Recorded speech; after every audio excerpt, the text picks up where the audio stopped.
ഉപ്പ് തിന്നവൻ ഇനി വെള്ളം കുടിക്കും. അതെ, ഇനി ഉപ്പ് തിന്നുമ്പോൾ ഒന്ന് സൂക്ഷിക്കണം, അല്ലെങ്കിൽ വെള്ളം കുടിക്കേണ്ടി വരും.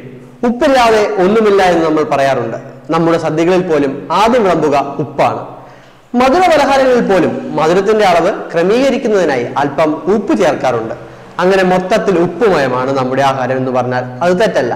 ഉപ്പ് ആരോഗ്യത്തിന് ഗുണകരം തന്നെയാണ്, പക്ഷെ അതിനൊരു അളവുണ്ട്. അമിതമായാൽ അമൃതം വിഷം എന്ന ചൊല്ലിന്റെ പിന്നിലെ പൊരുൾ ഉപ്പിന്റെ കാര്യത്തിൽ നമ്മൾ മറക്കുന്നു എന്നാണ് പുതിയ പഠനങ്ങൾ ചൂണ്ടിക്കാട്ടുന്നത്. ഇന്ത്യക്കാരുടെ ഉപ്പുതീറ്റ തന്നെയാണ് കാരണം. ഇന്ത്യയിൽ ഉപ്പിന്റെ ഉപഭോഗം നാൾക്കുനാൾ വർദ്ധിച്ചു വരുന്നതാണ് പഠനങ്ങളിലെ കണക്കുകൾ സൂചിപ്പിക്കുന്നത്.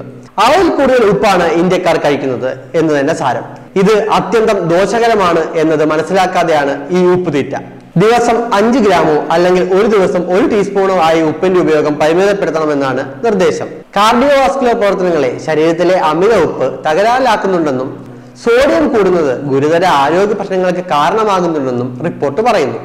പ്രത്യേകിച്ച് അയഡിനൈസ്ഡ് ഉപ്പിന്റെ അമിത ഉപയോഗം വലിയ പ്രത്യാഘാതങ്ങൾ സൃഷ്ടിക്കും എന്നാണ് പഠനങ്ങൾ ചൂണ്ടിക്കാട്ടുന്നത്. ഇതുവഴി ഉയർന്ന അളവിൽ അയഡിൻ ഉള്ളിൽ ചെല്ലാൻ കാരണമാകും. അമിതമായ ഉപ്പിന്റെ ഉപയോഗം ഉയർന്ന രക്തസമ്മർദ്ദത്തിനും കാരണമാകും. ഹൃദയരോഗത്തെ ഇത് സാരമായി ബാധിക്കും എന്ന് പ്രത്യേകം പറയേണ്ടതില്ലല്ലോ. അമിതമായ ഉപ്പിന്റെ ഉപയോഗമാണ് ആമാശയത്തിലെ ക്യാൻസറിനുള്ള പ്രധാന കാരണം എന്നും പഠനങ്ങൾ തെളിയിച്ചിട്ടുണ്ട്. ഇന്ത്യയിൽ ഉപ്പിന്റെ ഉപഭോഗം കൂടുന്നതായി നേരത്തെ തന്നെ ലോകാരോഗ്യ സംഘടന മുന്നറിയിപ്പ് നൽകിയിരുന്നു. ഉപ്പിന്റെ അമിത ഉപയോഗം മൂലമുണ്ടാകുന്ന അസുഖങ്ങൾ ബാധിച്ച് 70 ലക്ഷം ആളുകളെങ്കിലും 2030 മരിക്കുമെന്നാണ് റിപ്പോർട്ട് വ്യക്തമാക്കുന്നത്. ചൈനക്കാരാണ് ഉപ്പിന്റെ ഉപയോഗത്തിൽ ഒന്നാമത്. ചൈനയിൽ ഒരു വ്യക്തി ദിവസം 10.9 ഗ്രാം ഉപ്പ് അകത്താക്കുന്നു എന്നാണ് കണക്ക്. ഉപ്പ് ഉപയോഗിക്കുന്നവരുടെ പട്ടികയിൽ ഇന്ത്യ 6ാം സ്ഥാനത്താണ്. 10 ഗ്രാമാണ് ഇന്ത്യക്കാരന്റെ ഒരു ദിവസം ഭക്ഷണത്തോടൊപ്പമുള്ള ഉപ്പിന്റെ അളവ്. മുന്നറിയിപ്പ് ഗൗരവമായി എടുക്കണമെന്നും ഉപ്പിന്റെ ഉപയോഗം സ്വയം കുറയ്ക്കണമെന്നും ആരോഗ്യ വിദഗ്ധരും പറയുന്നു. പാക്കറ്റുകളിൽ വരുന്ന ഭക്ഷണത്തെക്കാൾ പാകം ചെയ്ത് കഴിക്കുന്നത് നല്ല ശീലമാണെന്നും റിപ്പോർട്ട് പറയുന്നുണ്ട്. ഭക്ഷണത്തിൽ ഉപ്പ് അമിതമായാൽ രക്തസമ്മർദ്ദം, ഹൃദയാഘാതം, സ്ട്രോക്ക്, വൃക്കരോഗം, അസ്ഥിപൊടിയൽ തുടങ്ങിയ അസുഖങ്ങൾക്കും കാരണമായേക്കാം.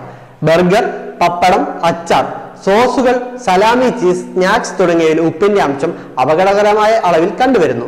വലിയ അളവിൽ ഉപ്പ് കഴിച്ചാൽ ശരീരത്തിലെ സോഡിയം അളവ് കൂടും. ദാഹവും വിയർക്കലും ഛർദിയും തരിട്ടിലുമൊക്കെ കണ്ടേക്കാം. സോഡിയത്തിന്റെ അളവ് വലിയ തോതിൽ കൂടിയാൽ തലച്ചോറിന്റെ നീർക്കെട്ടിന് പോലും കാരണമായേക്കാം. ചിലരിൽ ചുഴലി ഉണ്ടാവുകയും തുടർന്ന് അബോധാവസ്ഥയിലേക്ക് പോവുകയും ചെയ്യും. ശ്രദ്ധിച്ചില്ലെങ്കിൽ ഇത് മരണത്തിന് വരെ സാധ്യതയായേക്കാം. നമ്മൾ കഴിക്കുന്ന മിക്ക ആഹാര സാധനങ്ങളിലും ഉപ്പ് ചേരുകയാണെങ്കിലും ഉപ്പിന്റെ ഉപഭോഗം വർദ്ധിക്കുന്നത് സംസ്കരിച്ച ഉപ്പിന് പകരം കല്ലുപ്പ് ഉപയോഗിക്കുന്നതാണ് ആരോഗ്യത്തിന് ഏറെ നല്ലതെന്നും പഠനങ്ങൾ ചൂണ്ടിക്കാട്ടുന്നു.